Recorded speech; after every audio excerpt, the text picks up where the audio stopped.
Really going to be a different experience that we are catering towards, and naming the animals is important for us to be able to deliver that experience.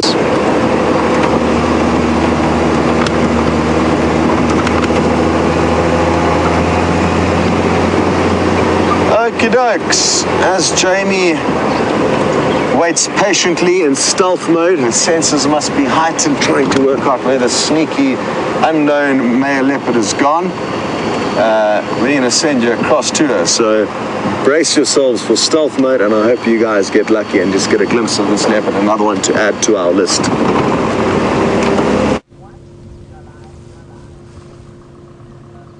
Well, we are definitely in stealth mode here, and the reason why is that as we came down Hyena Road, a male Inyala right next to us was barking furiously and alarm calling. So obviously he saw the leopard that we have yet to spot, and I thought I'd just stop and stand by here for just one moment and see if we're going to get lucky. I figured that by sitting absolutely still with our engine off, he might decide that he feels a little bit more comfortable. As you may be able to hear, however, James and the tracking team, the Mahindra doesn't really have a stealth mode, although funnily enough the animals tend to be more comfortable with the sound of the diesel engine, and occasionally actually get a bit of a fright with our quiet petrol engines. Obviously has much less audio impact on the bush, but they are so accustomed to the sound of a diesel engine. And here comes Mr. Hendry now. I think he's going to come and have a quick chat with us about what we saw and what has been happening. I'm not sure he spotted us yet, to be honest. We are that much in stealth mode. No, he has now. He has now. Let's try and back out. I've been sitting here for the last 5 minutes. I don't think he's going to come out.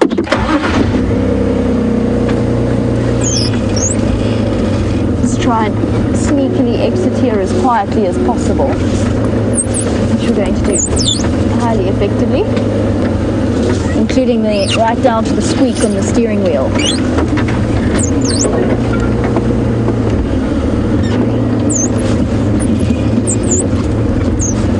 Good morning. How's it going? Well, all right. Hi, James. Hi, Jim. How are you? Oh, very lovely to see both of you this morning. It is wonderful. We're so glad we bumped into you. Yes. He's gone straight in. I don't know. I didn't see him, but then Yala was standing there going, woof. Okay. I'm sure it's him, but I think he's just going to keep, especially with, he's just going to keep running. Okay. Okay. I think I'm going to leave the area. I'm going to go find those elephants you were talking about. Me too. What did you bring for snack today? We took a little camera on the car. Ah, okay. As you were. Enjoy.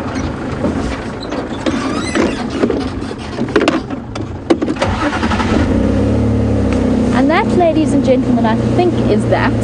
I'm heading back towards the cut line, not because I'm going to try and follow this leopard, but actually more because I'd like to follow up on those elephants that James saw. If, however, we bump into the leopard, then all the better for us.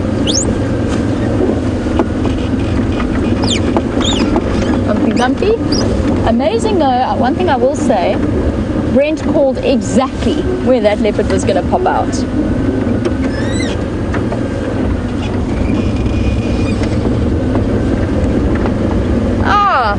And we have a new viewer who's actually asked about the next animal that's on my planned list to see. Dakota's been watching for a week. Welcome, Dakota. I'm glad you've stuck by us. And Dakota's saying, could you see elephants in the Sabi Sands? Because she hasn't seen any in the week that she's been watching. Dakota, absolutely yes you could. No doubt about it. There are plenty of elephants around. We just happened to, over the last few days, I think go through a bit of an elephant drought. I'm trying to think when I last saw an elephant. It was definitely quite a while ago. But Dakota, I can't promise you elephants. They might decide to go and wander across. That's good, Craig. Just turn that down a little bit. Craig making his way towards the hyena then. Oh! And this road in particular, this 2-track Hyena Road, is probably... When did you get there? Inyala. This is the Inyala that was barking. Yes, it is too. is.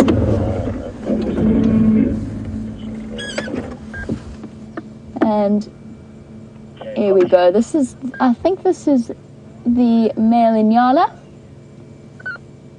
that was alarm calling. He was on the other side of the road when I first saw him. At the moment he's being a little bit camera shy, but he was the one with the eagle eyes, or in fact, maybe we should term that a little bit better, prey species eyes and alertness that spotted the leopard.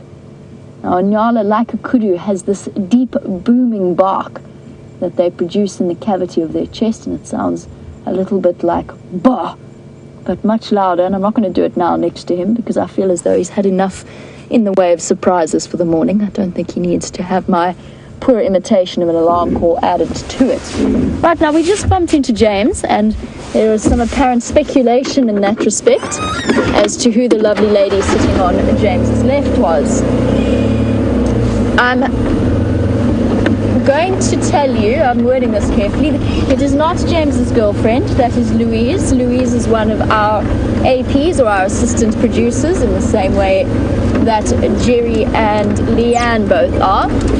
So she's not my sister, and she's not James's girlfriend, but every now and again we actually happen to have Nikki and Kirsty on the ground as our two directors, and then we have Leanne and Lou helping them out, giving them some chance to have a break every now and again. And what that means is that they have a chance, instead of spending their time in a room looking at the animals through the screen, to actually see the animals in person.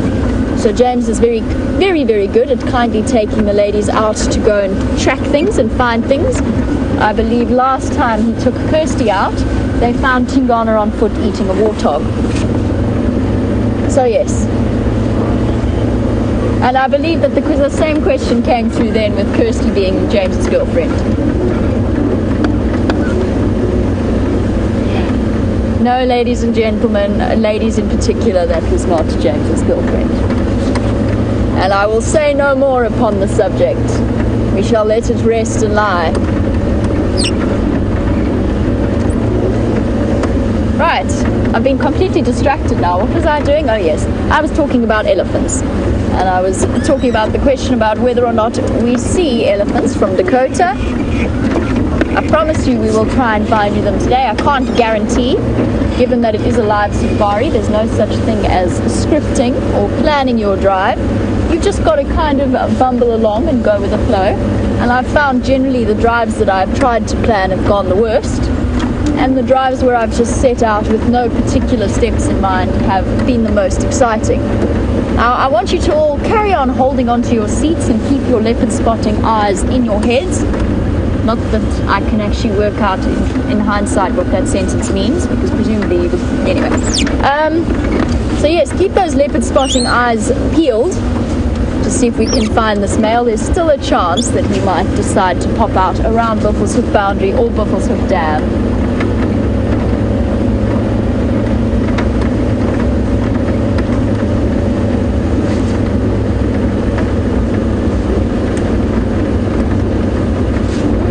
Safari Dean.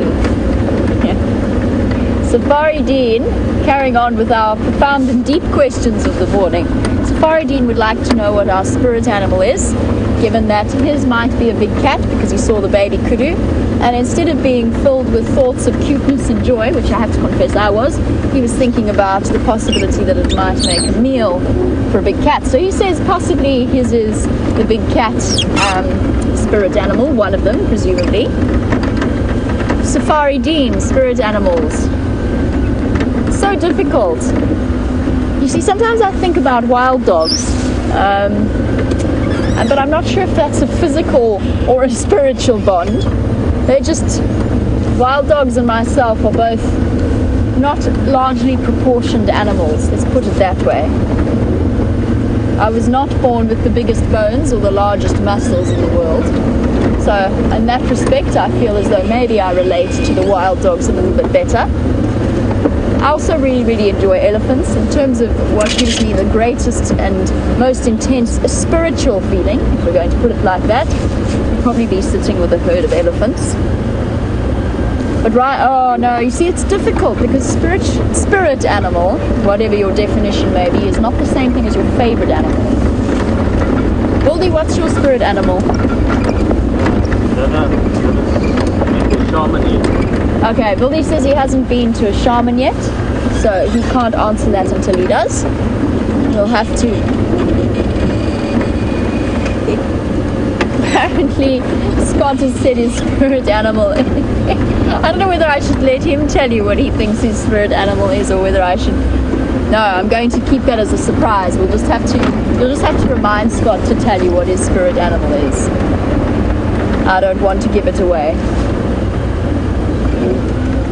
My next approach would typically be to go up Nyala Road North in the hope of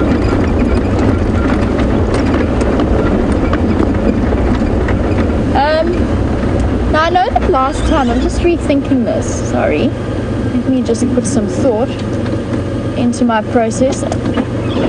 Stand by 1 second, I just spotted something. And I almost want to, oh no.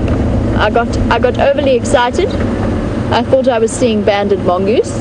I was not seeing banded mongoose, I was seeing little dwarf mongoose wandering around here. And now I can't spot one. Oh, there we go. In that termite mound just above there. The reason I got so excited is because I thought they were banded mongoose. There you go, they're all racing around there. Lots of others coming up to join them. Not quite sure how I made that mistake out of my peripheral vision, because there's a huge size difference between these dwarf mongoose and the banded mongoose that I was talking about. But banded are much more unusual to see in this particular area. Oh, big group. Dashing about with their accompaniment every now and again, the flash of a fork-tailed drongo. Here you go, scurrying about. Now they will have enjoyed the brief rainy spell, because it will give them a little bit more opportunity to catch some of the bugs and creepy crawlies and chochas that are wandering around. A chocha is a South African term for a bug or an insect, sort of generic descriptive term, a chocha. I call my cat chocha. You call a cat chocha? That's interesting. It's not a name, but Fiam calls his cat affectionate term. The affectionate term for his pet cat is a chocha, or chocha. It's not actually her name, apparently, but it is a she, hey? she. Yeah. Did anybody else see that a mongoose chased the wood dove? Because I definitely did. The wood dove's back again. Definitely keeping out of their way, though. I don't think that the emerald spotted wood dove would be on their menu. Little bit too big, but you never know. Mongoose are known for their courage and bravery. But yes, Liam's female cat occasionally gets called chochas, or chocha, which is what our little dwarf mongoose are looking for.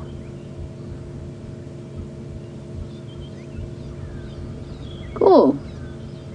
Nice little interlude in our search. Most of the dwarf mongoose have disappeared into their burrow or a bit further up into the drainage line. Cute. Always an entertaining animal to see. Not my spirit animal though. Definitely not my spirit animal.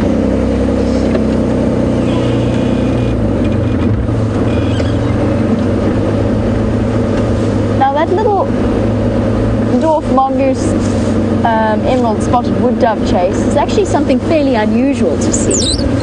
Leanne was wondering, would a dwarf mongoose ever kill a mouse or a rat or something along those lines? And Leanne, yes, they probably would if they could catch them. They are the smallest. I'm so sorry about the steering wheel squeak. I've looked for Q20 and for WD-40, so I'm sorry if it's disturbing you, because it's certainly disturbing me. And unfortunately on Jigger, steering is quite an important factor. In fact, in most vehicles, the steering wheel is quite an important part of the vehicle. I'm going to give this a go. Apparently, Brent drove up Nyala Road North with complete signal the other day. So let's see if we can manage this. In the meantime, Leanne, yes, a mouse would probably be on a dwarf mongoose menu. I've never seen it occur. I've only ever seen them catch scorpions and bugs and things like that.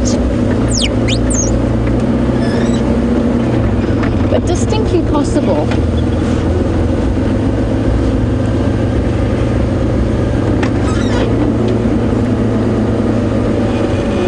And on the subject of the dwarf mongoose menu, Siberia Zumi was saying, well, if the emerald spotted wood dove was too big, and even then, you know, I'm not entirely convinced. I'm not sure that a mongoose wouldn't give it a go, or think about giving it a go if they were hungry. But Siberia Zumi was wondering, if that wood dove is too big, are there other species of bird that a mongoose would eat? And the answer is yes, particularly when there are young bird species around. Maybe, for example, if they could be quick enough to catch a newly hatched francolin, for example, would be a distinct possibility.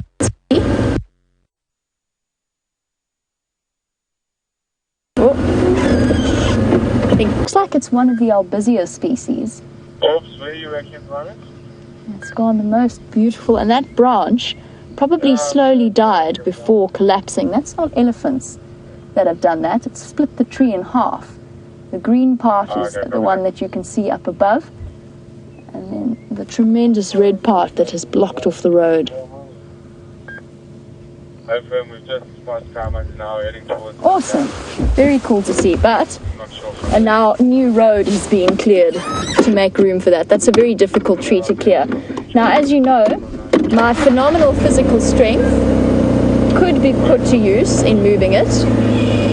I think that would go incredibly well.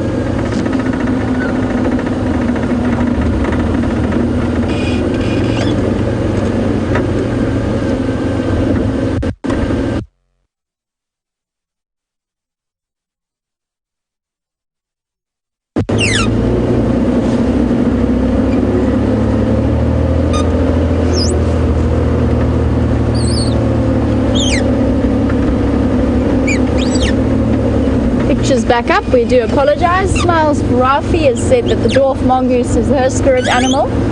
Smiles Farafi, are you particularly tiny in size, or is there a reason why you feel as though the dwarf mongoose is your spirit animal?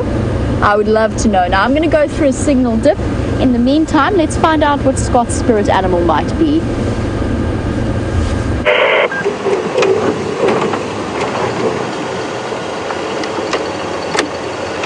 So, spirit animals. To be honest, I'd never heard of a spirit animal before, so I asked Nikki and Kirsty to try and elaborate what exactly I'm supposed to be looking for when it comes to a spirit animal. And Kirsty, I think, said something that touches my soul. And the first animal that came to mind was a sea anemone. Why, I don't know. And that's probably why Jamie started laughing. Oh, gosh. I'm not too sure what my spirit animal is.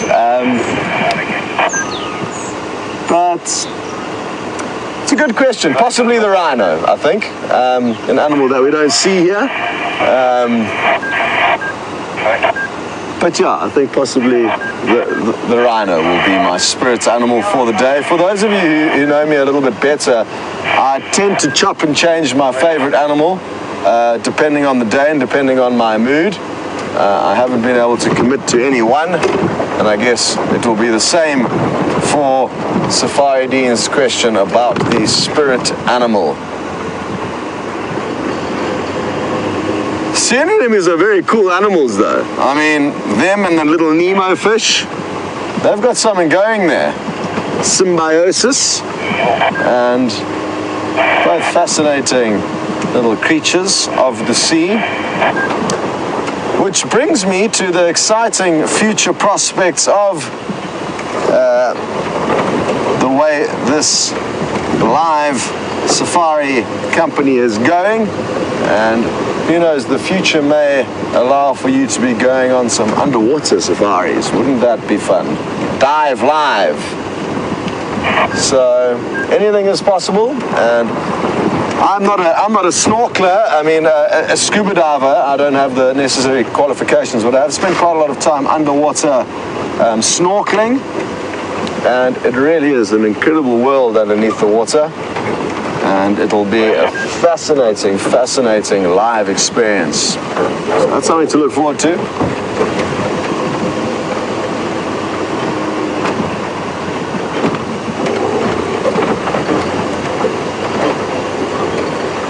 Susan in Brooklyn.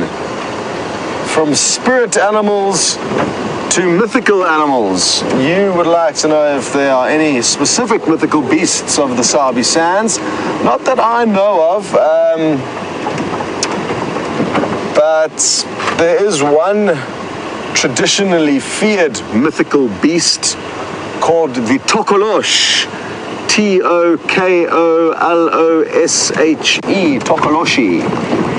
And it is feared by the local African inhabitants of this country, so much so that you can buy Tokolosh salt in various stores, which I've seen green in colorations, like these green crystals called Tokolosh salt. That's what it says on the label. And you sprinkle that, I guess, around your house to keep the Tokolosh at bay. It must be a short creature. Obviously, one has never been seen like most mythical beasts. But the reason why it must be short and small is because the African people of this country believe that if you elevate your bed on 2 or 3 bricks, that will keep the Tokolosh at bay. They simply can't get to you. So that's an interesting one. Brian, any other mythical African beasts of South Africa that we can think of? Nothing's coming to mind for both of us, but we are racking our brains for anything else that is along that topic.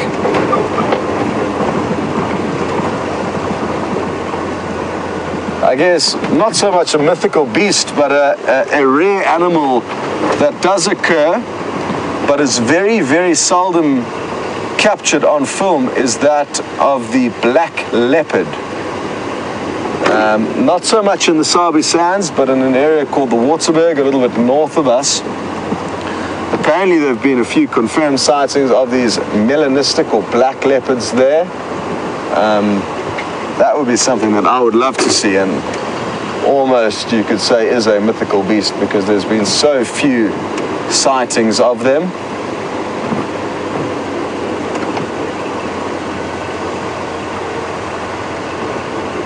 So,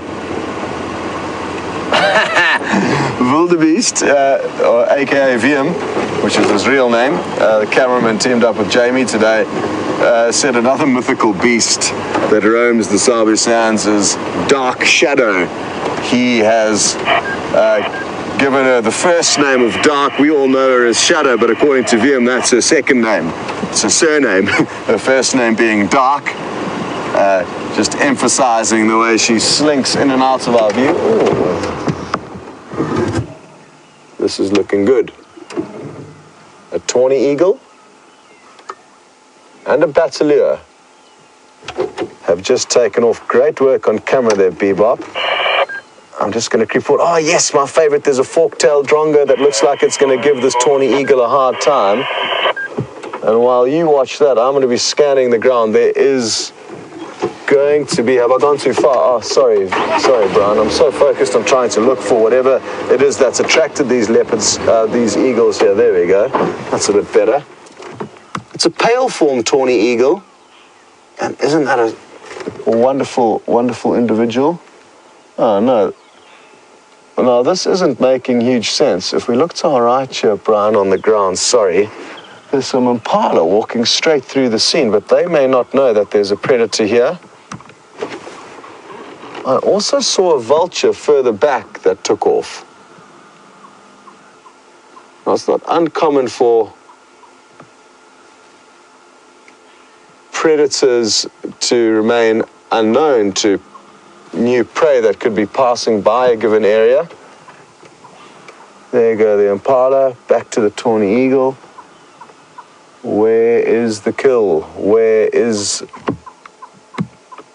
the predator that made the kill? That is attracting both. Let's try and find you the other eagle, which was a bataleur.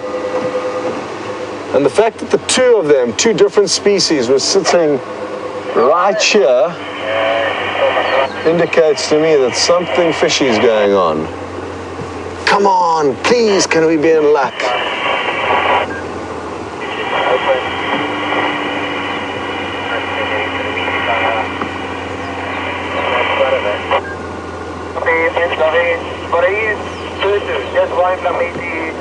Not far from Gunny Main.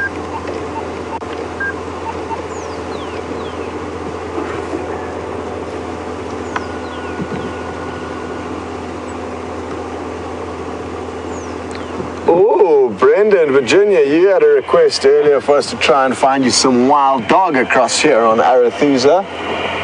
And maybe it was them that have made a kill that these birds are wanting to scavenge. Where did the bateleur go? Brian, did you see a bateleur? There was one, yeah. Okay, so there was a bateleur here as well. I did see a vulture fly out from another marula tree just before we came across the tawny eagle. Where? Oh, there's the vulture perched over there in a dead tree. I may need to spend some time on foot here, guys. It's just too thick to feasibly explore from the road and from the vehicle. So I'm going to need to jump out and go for a walk here. Who knows, maybe the wild dog, maybe the Anderson male leopard. Wish us luck. And I'm going to very slowly peruse through this area on foot to try and work out what exactly has caused all of these carrion-eating birds to descend upon this area. Hopefully we can have some good news for you in a short while. Over to Jamie.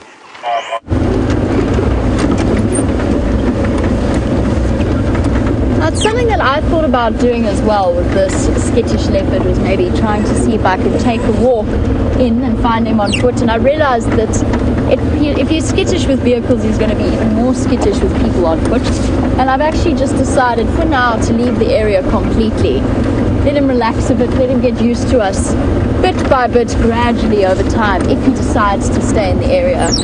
So while Scott investigates what those carrion birds are, I've actually left my particular leopard sighting. Now this is where the elephants were this morning with James. They seem to have moved off and pulled a sneaky maneuver on us. Let's see if we can find them if we try and loop around. Sorry, Dakota. I will try and find them for you. I'm sure they're around here somewhere. I don't think they've moved off that fast. They probably thought about going to Buffelshoek Dam and then realized that there were no possibilities of water there. Let's try going around here.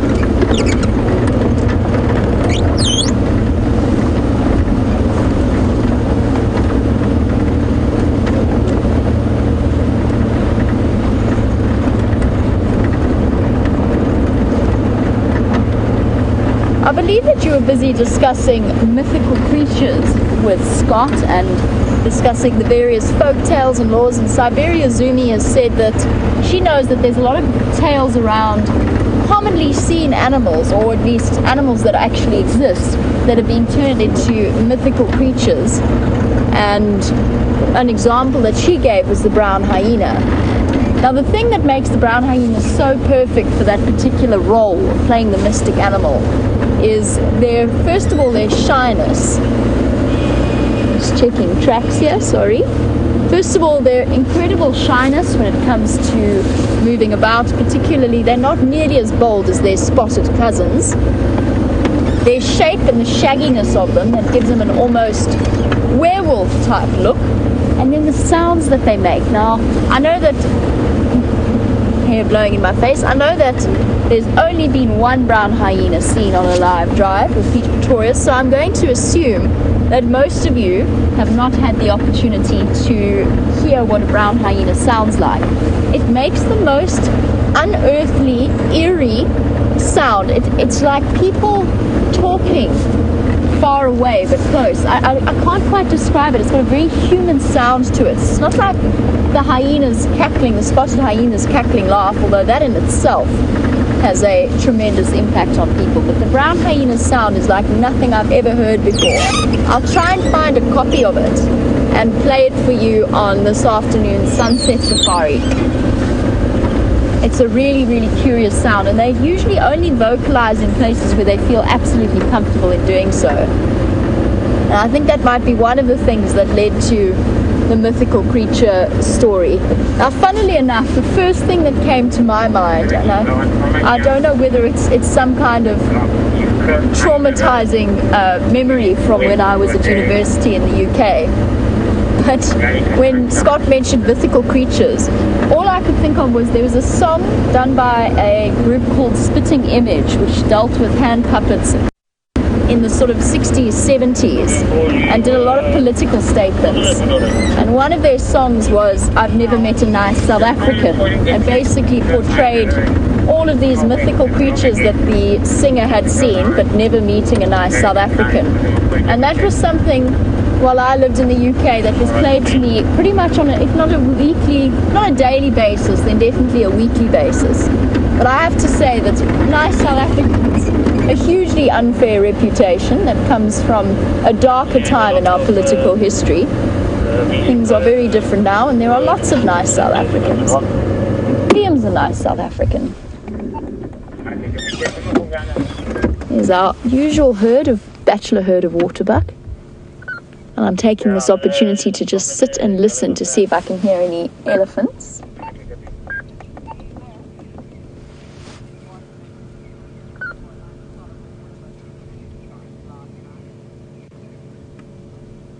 Walt, I'm not sure if you're watching this morning. Walt was watching yesterday's sunset safari and was hoping for a nice screenshot of a waterbuck to add to his collection. Walt, I hope you're watching and taking screenshots. If not, maybe some of the other viewers could take screenshots in your stead. I know that will almost inevitably happen. And share them on our Safari Live page. And then we'll be able to share them with Walt. Hopefully he's watching, but if he's not, I'm not sure where Walt is from or where that puts him in the time zone deal. But there you go, Walt. This waterbuck sighting is for you. They definitely are extraordinarily attractive animals. Those solid, stocky bodies and the magnificent horns curving upwards and outwards above their heads. And as soon as those points or tips start to point inwards, it's when you know you've got a younger animal. When they start to move outwards, you've got a mature bull. A beautiful bachelor herd, this one. There's at least 7, if not more, males in this group, some of them more clearly visible than others.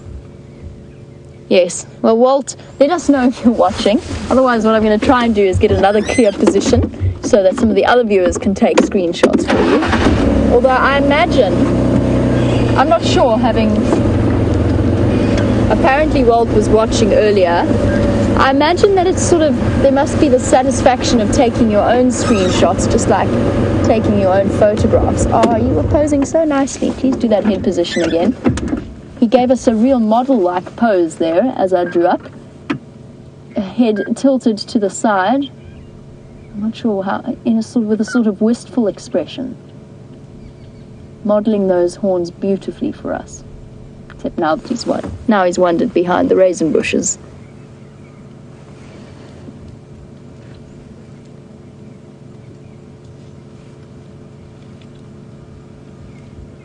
Don't think they're going to be screenshot cooperative this morning. I think they're going to stay hidden behind the trees.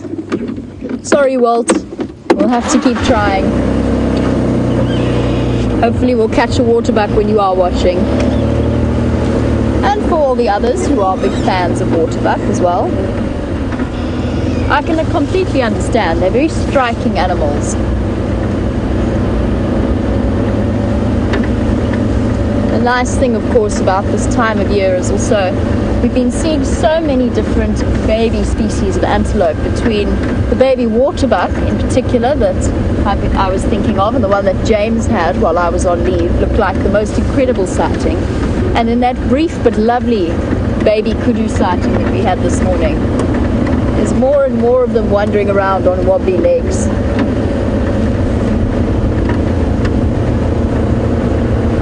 I wonder if this means this cloudy weather is going to blow away, or if it's just blowing more in. One of Brent's guests at WildEarthTV asked me last night if I thought it was going to rain more, and I had to tell them that at this point I have completely given up on predicting what the weather's going to do. There's no way that I expected it to drizzle like it did yesterday.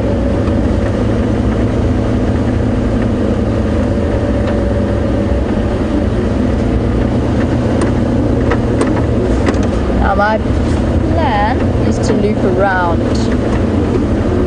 and see if those elephants are there.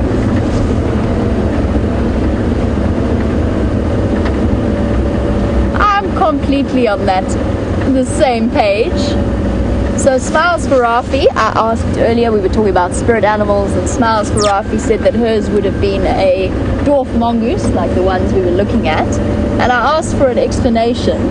And Smiles for Rafi said the other thing that she likes about dwarf mongoose is the fact that they settle their disputes through grooming competitions, which is absolutely what they do. So the alpha pair in a dwarf mongoose family are the only two that breed, with the odd exception. Occasionally one of the subordinate females does breed with a much lower success rate in terms of survival for her pups.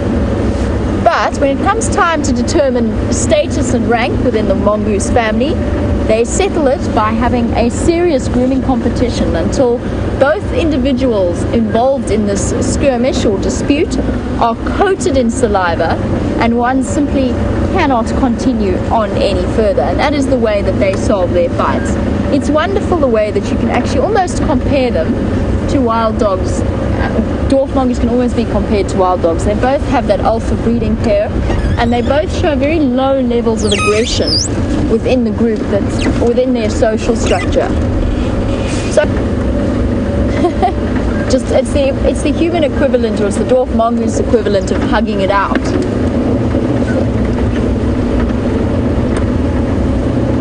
I'm hoping these eddies have popped through here somewhere because I'm sniffing them. I can smell them.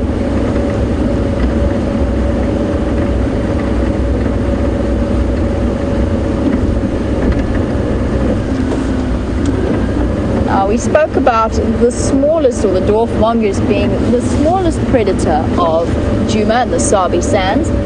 But Victor Perez was wondering, well, if that is the case, what is the top aerial predator of the skies? And that's actually quite a tricky one to answer. I'm going to give you a few, Victor. So the automatic answer that jumps straight into everybody's mind is the martial eagle. It's our largest raptor species, it's our largest eagle species, and capable of taking down even small antelope.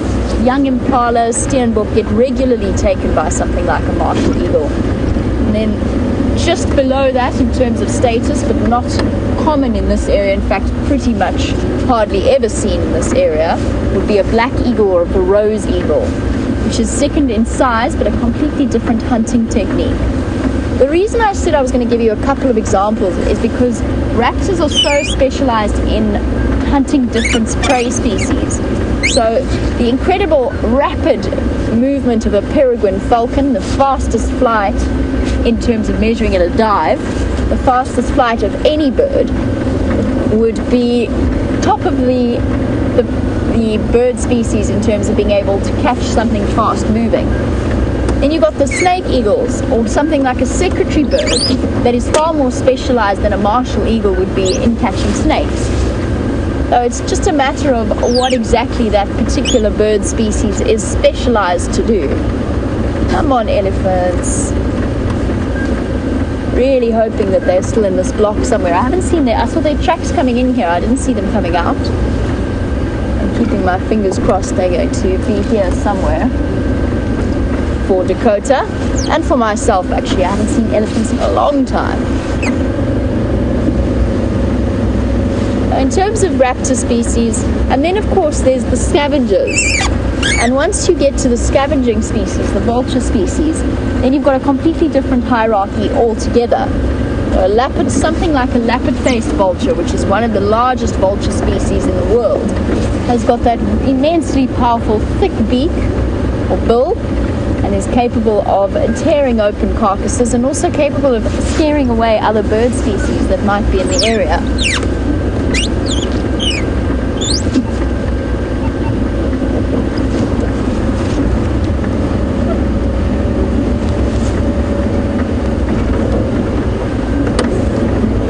So there we go. Evie, who's watching in Long Island, you were actually asking about the very bird that I mentioned earlier. So you've actually answered your question in asking if there's any peregrine falcons. Evie wants to know what is the fastest bird in South Africa, and the answer in that particular instance, and as I said, it's specific to the diving speed. They've crossed this block already. Okay, well that gives me another place to go and look for them. Some more possibilities to find them. Evie, in terms of speed, yes, a peregrine falcon in full dive can reach speeds well over 250 odd kilometers, if not more. So that puts it at speeds of well over 100 miles. Yes, we do get them here. I haven't managed to get them on camera yet on our live safaris, but it's still something that I would be aiming to do. They're a bit more unusual than the more common species of falcon, like, for example, the Amur falcon that we see on a fairly regular basis. I'm just trying to think, there's a bird, and Evie, I have to rack my brains back to when I was a kid and reading up all about the different birds' top speeds. The peregrine flight is measured in terms of its dive, but there's another bird species that has the fastest sort of straight flight. So rather than diving in the way that peregrines do, is as they are normally covering ground, flapping their wings or gliding. And there's a bird species that is considered to be the fastest in that respect. Is it a swift or a swallow? It's going to bug me terribly. I wonder if any of our regular viewers would be able to answer that. I'm not talking in South Africa, I'm talking in the world. And there's a bird species that is considered the fastest flying bird as opposed to the fastest diving bird. Back to Buffelshoek Dam. We spent a lot of time here this morning. Keep your eyes peeled for our secretive leopard while we go through. And let's see if we can catch up with those elephants on the other side of this block.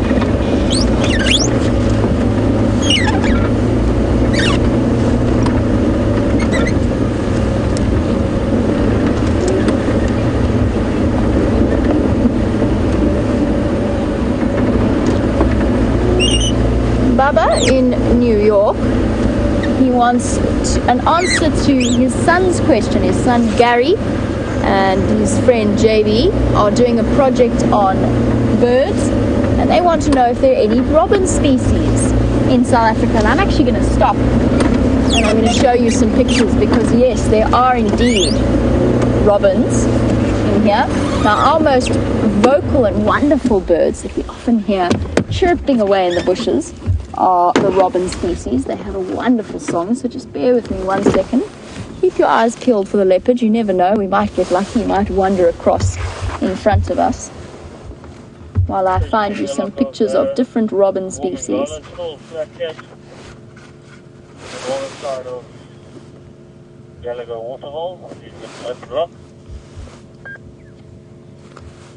Sorry, just have to remember how pages work. Sure. Okay. There are so many different types of robin species that it's almost difficult to know where to begin. Let's start with this little guy here. We've got the bearded scrub robin. You might even get to see a brown scrub robin, although I'm fairly certain, not sure if we've managed to get those on cameras yet. But just to give you a rough idea, I'm not going to go through every species in terms of robin species because there are so many. But I'll just turn the page and you can see how many different robins there are throughout Africa, and a lot of them occur within the Sabi Sands. This is stone chat, so that's not quite what I'm looking for. I'm also looking for scrub robins. Let's just see if there's more here.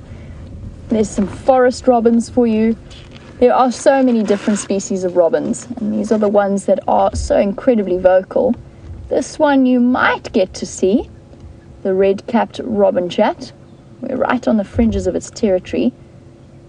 What I'm looking for in particular is the white-browed scrub robin. It's somewhere in this selection of white-browed robin chat. There we go, that's the one I'm looking for.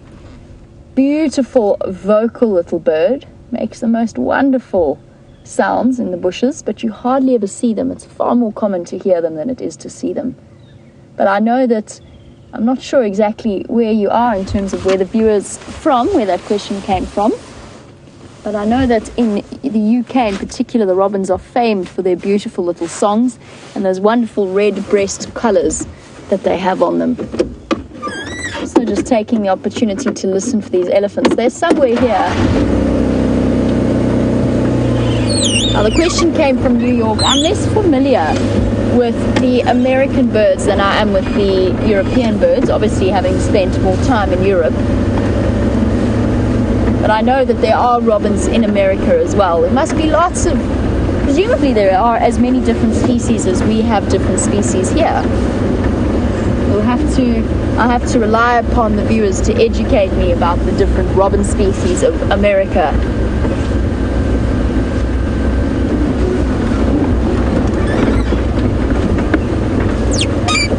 I'm sure you're all, as we duck around this buffalo thorn, I make sure not to pierce wildebeest's ears. I'm sure you're all wondering how Scott's search went, so let's hear it from him exactly what happened there.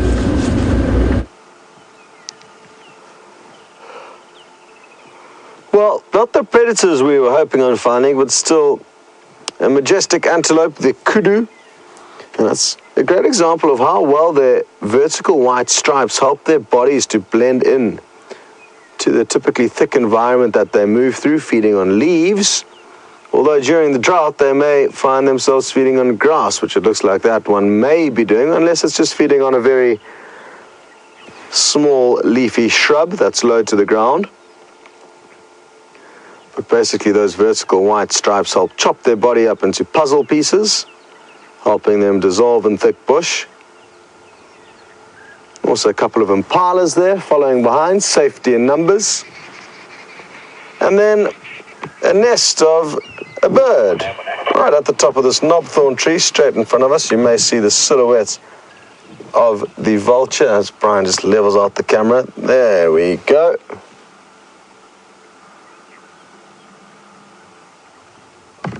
And I know you've been talking about a lot of different birds of prey with Jamie. These ones are sadly threatened and their numbers have been declining rapidly over the years. Sadly, poisons that farmers use and traditional medicine and traditional healers strongly seek out the body parts of vultures. They are used a lot in traditional medicines, as are the parts of a lot of wild animals, sadly. So that's causing their numbers to dwindle, but great to see that this white-backed vulture is at least doing its bit to try and increase their population. It's a pity we can't see any more into the nest. My selfie stick, sadly, is slightly too short to reach up in there to give us a bird's eye view, which we have done before, for getting the bird's eye view into little nests.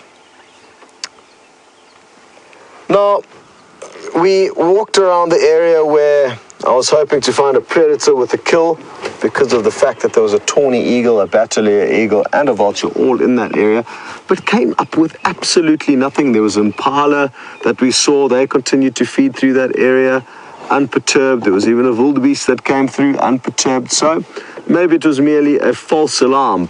But maybe there was just something small that was dead, like a tiny little dead animal that I didn't see, that didn't necessarily get killed by a predator and therefore may have been difficult to spot, but that may have been what caused them to be there. We will never know. As I got off the vehicle, some impala started rutting and snorting, which is strange at this time of the year, but that got Brian and I very excited that there was a predator around. Siberia Zumi, hello and welcome. You would like to know which is the biggest owl in the Sabi Sands. And let me just get it in my book for you. It is the Verreaux's eagle owl. So the smallest owls are the barred and pearl-spotted, and because they are small, so small, they've got owlet at the end of their name. And they're only about 20 centimeters in length, which is about about 9 inches, you could say. And then the big daddy of the owls of this area is the Verreaux's eagle owl, which is 62 centimeters, 3 times taller than them and considerably larger. They are capable of catching monkeys. It's this individual over here. Small antelope, snakes, but will also feed on smaller rodents. It used to be called the giant eagle owl until its name got changed to the Verreaux's eagle owl. And we do see them here from time to time. Very distinct pink eyelids, you may have noticed there. This one here is the Pell's fishing owl. This is probably the most rare owl to see in South Africa. And as its name suggests, it is a specialist in catching fish, but also small crocodiles and frogs have been recorded to be in their meal plan. Good, there we go, Siberia Zumi.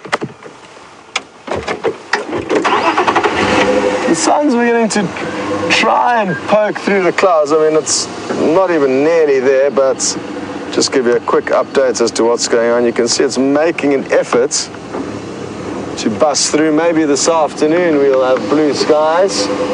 I'm hoping, though, that it stays nice and cool and cloudy. It is beneficial for us and the vegetation.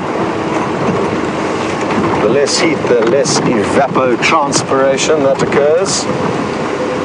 And we need as little of that to go on during this drought as possible.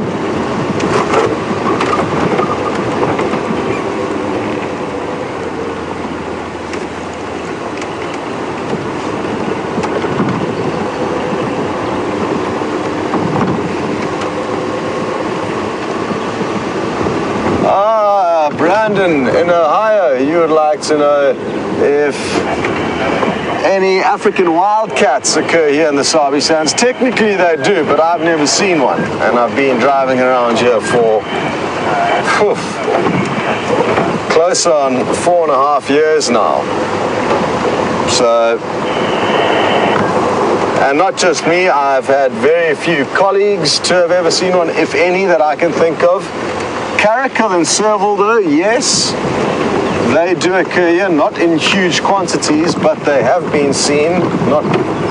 I've never seen a caracal here, I've seen a few serval, but African wildcat never. And it's interesting because further north of here, not very far north of us in the Timbavati, they're quite common.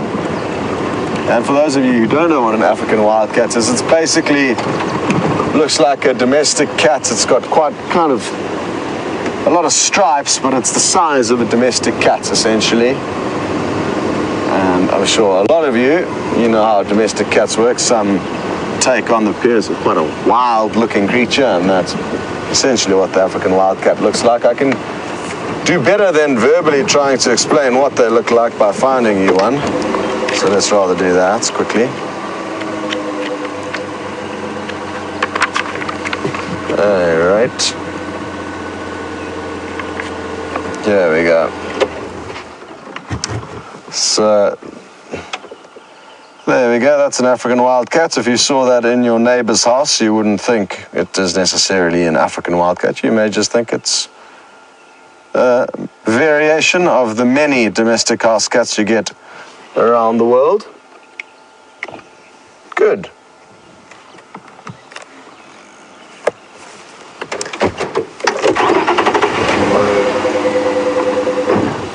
And Eddie Abbey, you'd like to know if there are any domestic cats living here in the Sabi Sands. Not that I've ever seen. I don't think they'd last very long. I think they would be consumed fairly quickly by the wild cats that live here, or by anything really. Not a good place to raise domestic animals unless you are happy to deal with the fact that they could be consumed by something. I've only actually ever seen an African wildcat once, though. It was an epic sighting. I actually managed to get out on foot and photograph it from some low angles in the Kalahari Transfrontier National Park. I need to try and fish out those photos from a long-lost archive. It's an incredible transfrontier park that stretches into Namibia and Botswana. There's a heel of South Africa, kind of in the northwestern portion of our country, that kind of resembles a stiletto heel of a shoe. And it's right in the top little corner of that strange little portion of our country where the Kalahari Transfrontier Park occurs, and it's, like I say, a magical spot. Now we are driving along the western boundary of Arathusa. This is the area where we could find the Anderson male. It's as far as the territory really stretches into our area of traverse.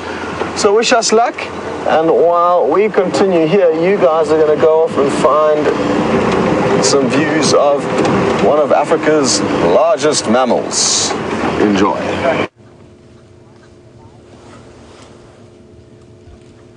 It's amazing how for the largest animal, it's incredible the way that elephants can disappear into the bush. But Dakota, I have managed to find them, and they are moving steadily in our direction, slowly but surely, stopping to have their morning breakfast snack. And of course, elephants, being close on between 2 to 6 tons, need pretty much constant feeding. They also don't have the world's most effective digestive systems. Believe it or not, they're probably at their closest about 30 meters away from us. It just goes to show how dense this vegetation is. You can just see large lumps of grey moving in between the trees, and the odd leg and the odd trunk. But this is just a question of having a little bit of patience and waiting for them to come to us. The vegetation is so dense that if I try and off-road towards them, they're just going to move straight away from me. The other reason for my assessment in that particular instance is the fact that when I was tracking them for Dakota and all of our other elephant lovers, I noticed that there are some tracks of really, really tiny babies. There you can see a youngster moving in the back. What are you doing? What are you doing? Up to no good. I wish we could see exactly what that little elephant is up to. Probably chasing something small like a francolin. Come on, Ellies. Come say hello.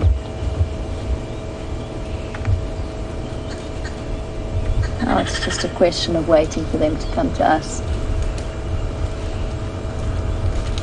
There's a couple, it's quite a large herd actually. There's quite a few in this block. Here we go. One of the larger females looking at us, munching away. Come on, girl. Bring your family to come say hello. Nope. Distracted by whatever it is they are munching on. There's another large male, actually. He might come and say hello to us. Hello, big boy.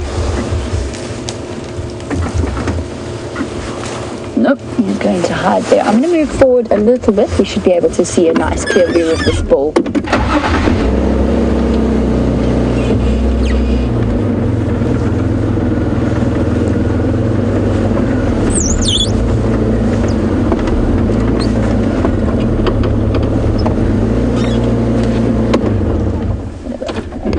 There we go.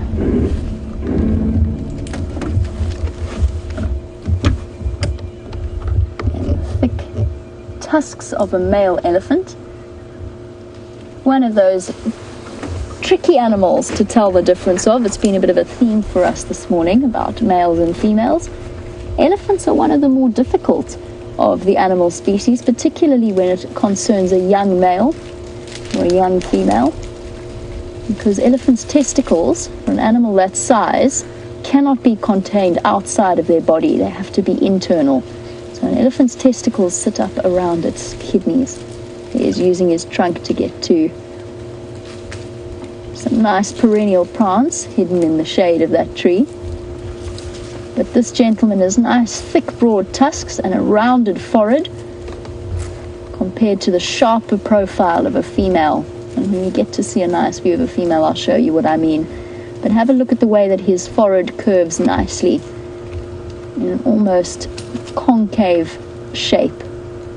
So if you ever find yourself in a position, which is really common, where you're looking at elephants in thick bush, You want to tell the difference between male and female, that is one of the good distinctive differences. The female profile, the female forehead is much sharper. There you go. See, slowly, slowly coming towards us and out onto the road. Oh, what's up, boy? Are you going to come and cause nonsense? I don't think that's a very good idea. Yes, you move that tree. You get to those nice sheltered plants there. He gave us a slight head shake. As a young male, and I think he is very young, he's got nice rounded temporal regions. There's a chance he's going to come up and say hello, and that's in fact exactly what he's going to do. I think he's going to come and make himself look big and scary. There's nothing to be worried about. There's no aggression in his body language. The young males just tend to be a bit more curious. Hey, boy? Oh, not feeling so curious today.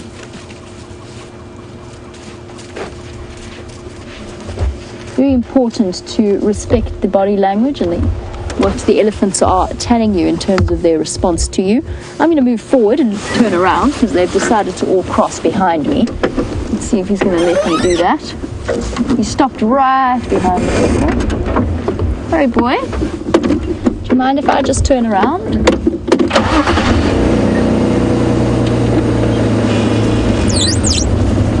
Almost got our positioning exactly right. Let's just do a quick U-turn.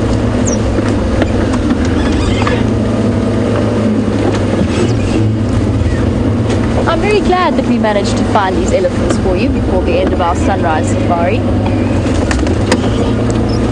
Nothing better than a peaceful elephant sighting.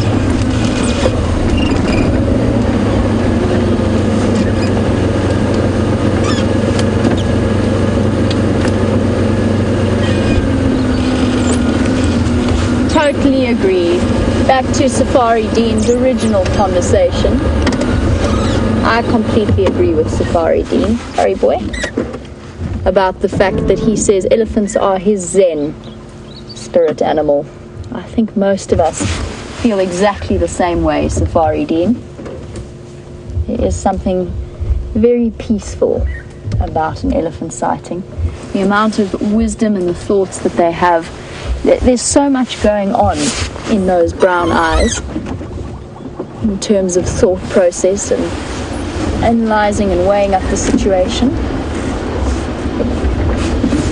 Just creeping forward slightly. Hey boy, you're blocking our view of the rest of the herd. I know, it's okay.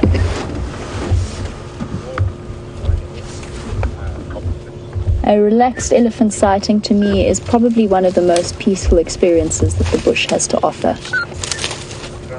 And it's such a privilege that they feel as comfortable as they do in the space of our vehicle. It's always important to let the elephant come to you, and then you get to enjoy views like this, where you can look right into his mouth. Here's his tongue coming forward, the lower the lip. You hardly ever get to see a lower lip of an elephant. Watch him crunch away at one of our thorniest trees.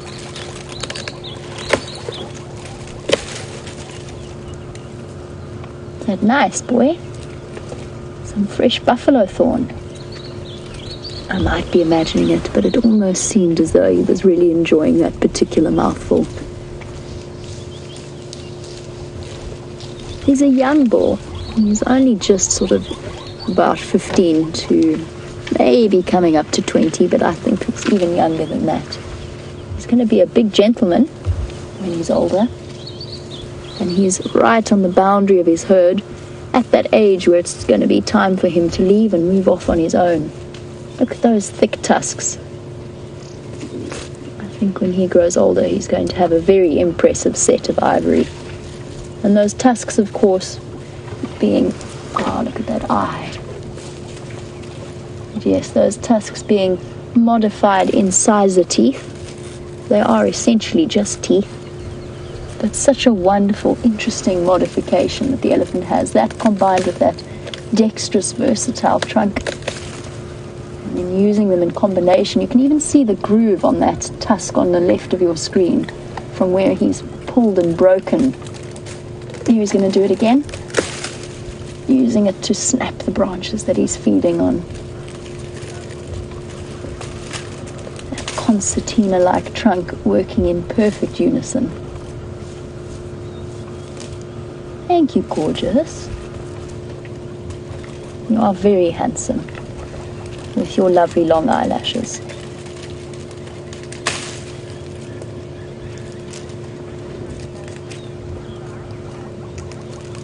Oh, really interesting. Scott's got an unusual bird for your bird list. Let's have a look before it flies.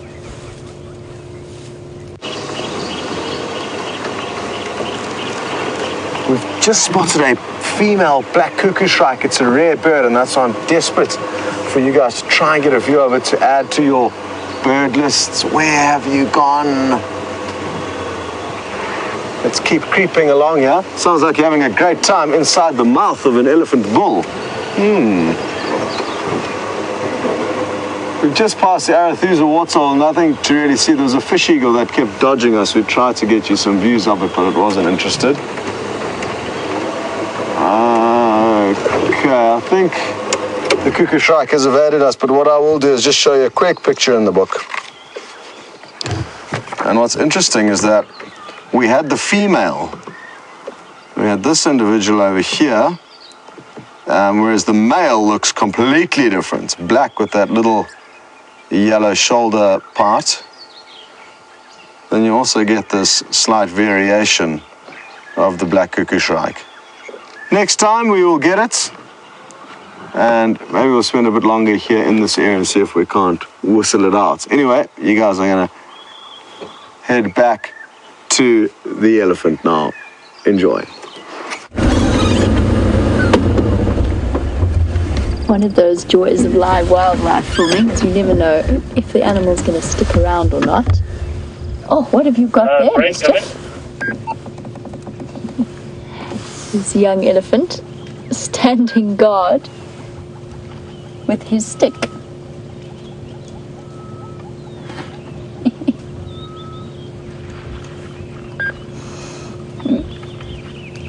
Oh, yes, you're very scary.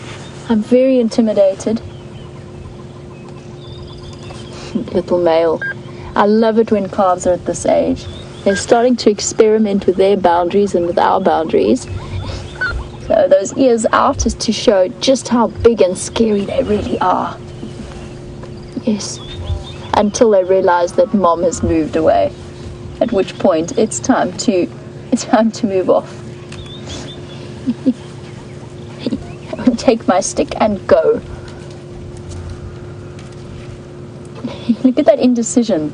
That backwards and forwards swaying of the foot is a really good indication. This little boy, he actually wants to play. He wants to play with us. And that's where the indecisiveness comes in. And there's so much in the little nuances of elephant body language, whether it's the twists of their trunk or the movement of their feet or their tail, can tell you so much about what their intentions are. Nope, decided that snacking is more important. See if we can inch closer, get a view of the rest of the herd at the same time without Oh! Cross elephant. What's up, elephant? Somebody's trumpeting away in the bushes. Might actually be chasing something like kudu. I did see kudu moving through. For some reason, elephant can be quite, what's the word I'm looking for? Moody. Moody. Moody is probably a good way of describing it. Okay, little boy. Let's try and get a bit closer. Yes, it's okay. Oh, his tusks are just coming through. Here we go. Oh! Still an angry elephant somewhere in the bushes. A cross calf, maybe. Sounds like a baby to me, squealing like that. They're gonna come through. I'll just keep an eye on what's happening on that side. None of the other elephants reacting in any way negatively, so they're not hugely stressed. I wanted to be able to get a little bit closer to show you this little one's eyes, and in fact the stumps of his tusks coming through. So it puts him in close to 3 years old, just between 2.5 coming up to 3. But Jody was actually wondering about the color of elephants' eyes, and I was going to try and reposition to show you. But you were wondering if all elephants have brown eyes. The answer is yes. They have a beautiful hazel-colored iris. And it's what goes beyond that is the way in which they look at you. When they look at you, when you look at them, maybe, is a better description. When you look at them, there is very much, to me, personally, there's very much a sentient being looking back at me. Hello, boy. You're a sneaky one. He's right behind us, so I can't actually reposition for now. We'll just have to make do. Oh, we've made it good. Here we go. He's a sneaky boy. See how he favors that right tusk, or the tusk on the left of your screen, giving a very clear indication that in this particular elephant, he is very much right-tusked dominant, just like some people are right-handed. Hello, boy.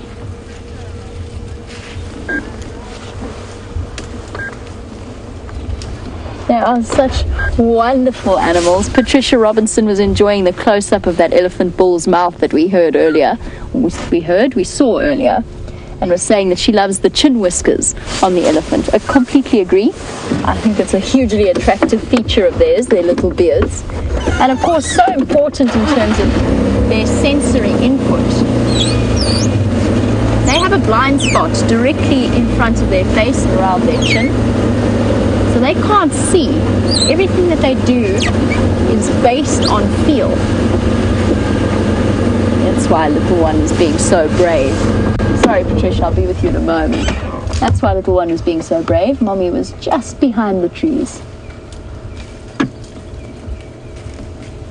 What a lovely sighting. Surrounded by Africa's and the world's largest land mammal. I chatted earlier about the baby antelope species we're seeing. I'm going to try and find you a baby elephant. In the meantime, Scott has found a baby waterbuck.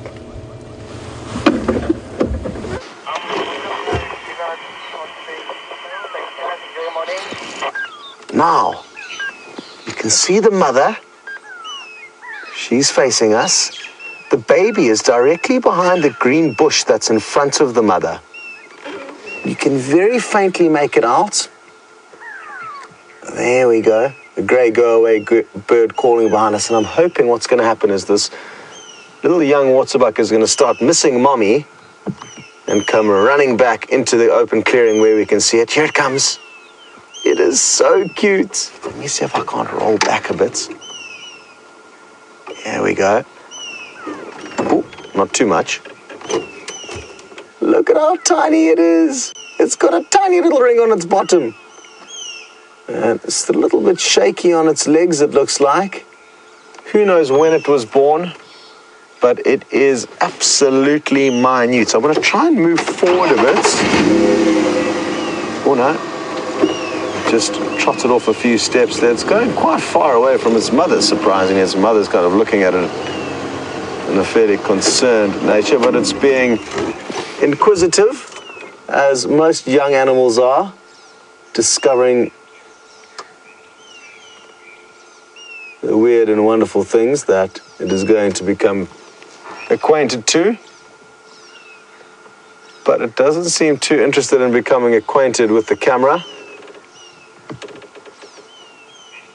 Look at Mom looking on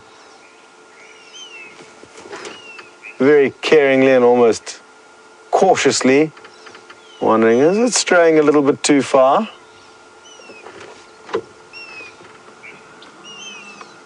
Oh, I think it may have found a spot to lie down there, or am I imagining things?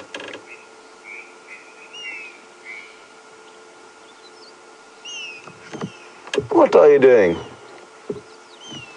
Some southern grey hornbills calling nearby. That's the noise you can hear. And I think we're in luck. I think there's some papagaaidduifs which is a parrot dove, or officially known as a green pigeon, not too far away. There's one to our right here, and they're birds we don't get to see very often, so, oh no, it just flown off. Sure, well done, Brian, they're fast-flying birds.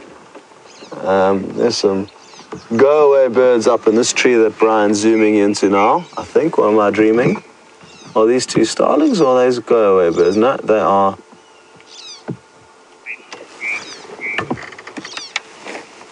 I think they're starlings, I can't see clearly, but it sounds like, oh, the red-billed buffalo weavers. There we go, at least we've solved that myth. The waterbuck's disappeared and the baby elephant is performing over with Jamie's vehicle, so you're going to rush across back there. This elephant is being absolutely hilarious. So he's lying down on the side of a termite mound, but unlike the way that they usually lean against termite mounds, he's actually got his head facing downwards and can't get comfortable. Oh, do you see too many spikes and things? Put its head, oh, come on baby, you can do it, up you get. And just in case he wanted to get up, a youngster came to investigate and pushed him over again. Come on, little one, you can get up. You can get up. Mom coming from behind to investigate, or one of the adult females to investigate. I think, do you know, that cry that I heard earlier, I wonder if this Ellie hasn't fallen. I don't think so, though. I think he's just found himself in a really awkward position, and now Buddy's not really helping at all.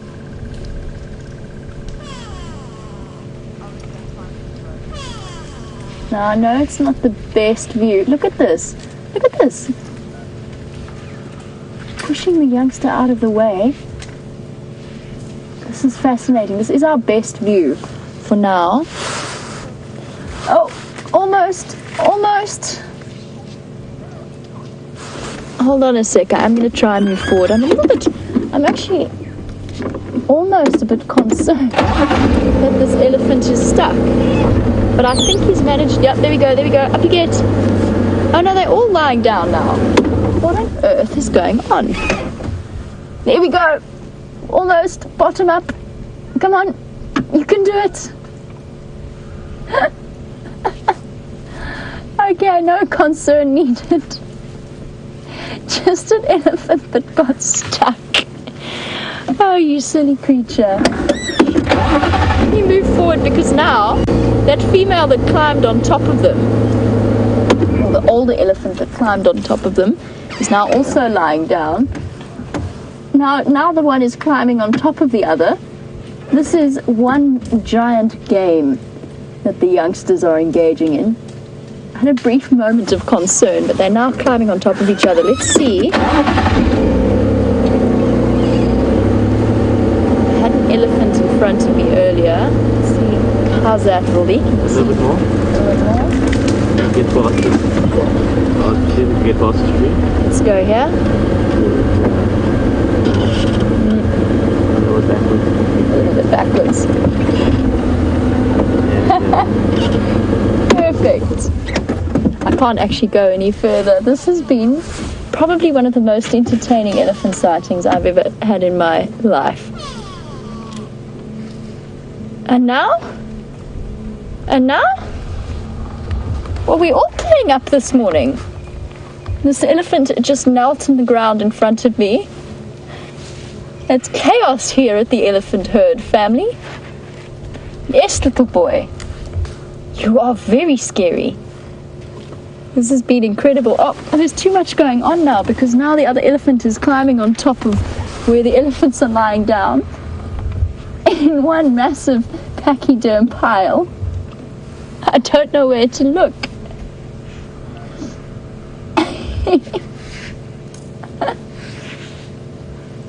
Oh no, this is hilarious.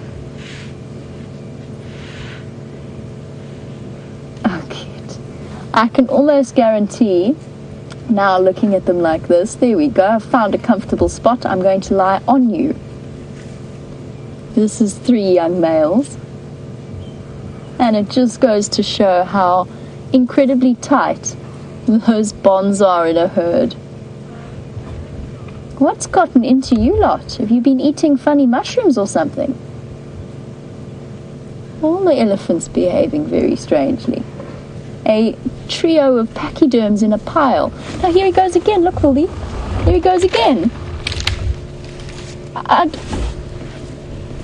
Okay. And up again. Fair enough. I don't even begin to know. I think that was meant to be intimidating. I think he was showing me how incredibly well he can kneel down on his ankles. Fair enough. Okay. Well, back again to our elephant pachyderm pile.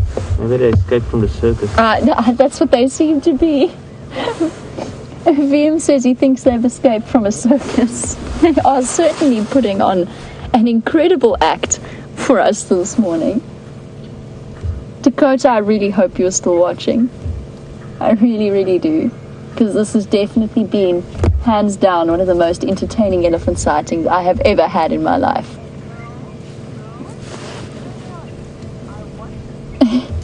A girl was on the same page as I was. She said that whatever they've been eating, she wants some as well. Or somebody gave the kids too much sugar. Monkeys. Monkey's alarm calling. Oh, so many things. As we're coming to the end of our sunrise safari, I can't race off now to follow the alarm calling monkeys. All that little one wants to do is sleep, and just not being allowed the opportunity. Here we go, finding a comfortable headrest. In the meantime, back to the front of the road, just to expand on what's happening here. Our young elephant bull that wants to come and... Ah, there we go, that's what I wanted to show you. There's a tiny little weeny one at the back.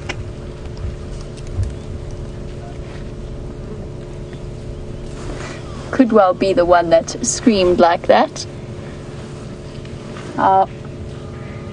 Then there's our young bull that's on our left, who's decided to try and creep up closer in interests of intimidating us. Still looking at us out of the corner of his eye. I see you too, boy.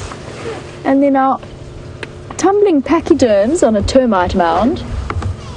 Our circus performers are now having a rough and tumble game. Almost definitely young males. Oh, and it's time to go. The adults have put their foot down. Somebody communicated something. Hello, old girl. I'm not doing anything to your babies, I promise. I'm just sitting here watching their antics. Here we go. A procession of elephants. Here come our young mischief. Oh, I'm going to do a dance. I'm going to do a pirouette. I want to be famous. I want to be famous on screen. Now I'm going to come and scare you.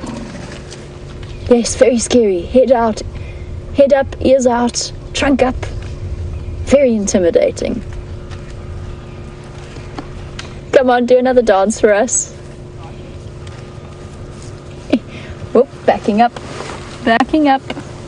It's so funny how the females, the cows of this herd, have not paid them the slightest bit of attention. It has just been entirely like indulgent grandmothers and mothers watching the shenanigans of their youngsters with a patient eye.